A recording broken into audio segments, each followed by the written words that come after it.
Igla Ainas Kupčs, Latvijas televīzija.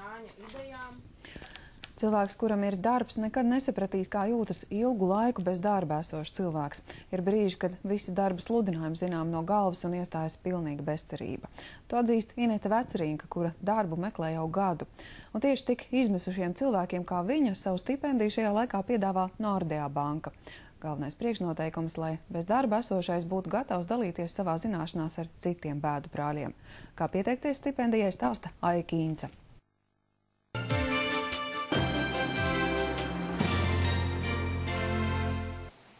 Rudens ziedi Inetas Vecerīnkas puķu dobēs zied kā neprātīgi. Stādus viņa pirka jau par bezdarbnieces pabalstu, nevis algu, bet pavasarī viņa nedomāja, ka pienāks diena, kad arī pabalsta vairs nebūs.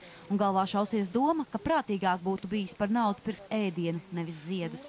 Viņas rīts, tāpat kā tūkstošiem Latvijas bezdarbnieku, sāks ar ielūkošanos interneta darba ziņojumu dēļos. Cilvēki, kas to dara katru dienu, viņi zina no galvas to visu. Viņi zina tos piedāvājumus, viņi zina jau beigu datumus. Tā dara lielākā daļa cilvēku, kas nolēmuši aktīvi meklēt kaut kādu darbu. Un no sākuma sūtīt kā pēc savas specialitātes, tad jau sāk gan augstāk, gan zemāk, ne savu, ne savu. Pilnīgi uz jebko. Sliktāk jau nevar būt, var tikai būt nē. Viss. Inetai jāmaksā kredīts par māju Ikšķilē. Tagad palīdz meita, bet tieši bankas kredīta speciāliste, kuras zina Inetas naudas grūtības, rosināja viņu pieteikties jaunajai stipendiju programmai. Tā domāta bezdarbniekiem, kuri var mācīt citus.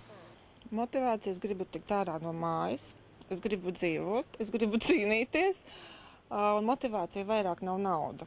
Motivācija ir, lai cik tas dīvaini neskanētu bezdarbniekam, pašapliecināšanās, ka es neesmu nogrimusi, ka es dzīvoju, ka es izdzīvošu. Ineta pieteikusies vadīt lekciju kursu par pasākumu rīkošanu, sākot ar dokumentu kārtošanu, beidzot ar mākslinieku sarunāšanu un scenāriju rakstīšanu. Pagaidām šīm stipendijām pieteikušies 20 cilvēki. Jebkurš no Nordea bankas klientiem, tātad, kas atrodas bezdarbnieku statusā, var atsūtīt savu projektu pieteikumu, ko viņš būtu gatavs mācīt citiem bezdarbniekiem, kas varētu būt viņiem liederīgs, lai rastu jaunas idejas biznesā, varbūt mārketingā, pašmotivācijā, ļoti dažādas var būt šīs tēmas. Pieteikumu stipendijātu var nosūtīt līdz 30. septembrim Nordea bankā, un līdz 15. oktobrim mēs dosim ziņu, kur ir tie, kas izvēlēti. Arī juridiski piesakoties stipendijai problēmas neradīsies. Likums ļauj uz 2 mēnešiem pārtraukt bezdarbnieka statusu, lai gūtu papildu pēļņu. Tas, cik liela būs individuāla stipendija, katram stipendijātam atkarīgi no tās programmas, kuru viņš būs gatavs piedāvāt. Tā var būt gan 100 lati, gan arī varbūt 1000. Nākamnedēļ rubrikā Šeit ir darbs stāstīsim, ka renesansi piedzīvos pirms dažām nedēļām aizvērtais diagnostikas centrs Grebenščikova ielā Rīgā. Tagad tas nonācis privātas medicīnas iestādes rokās un tiek atjaunots. Mēs turp aicināsim strādāt mediķus. Aija Kīnce, Aigars Kovaļevskis, Latvijas televīzija.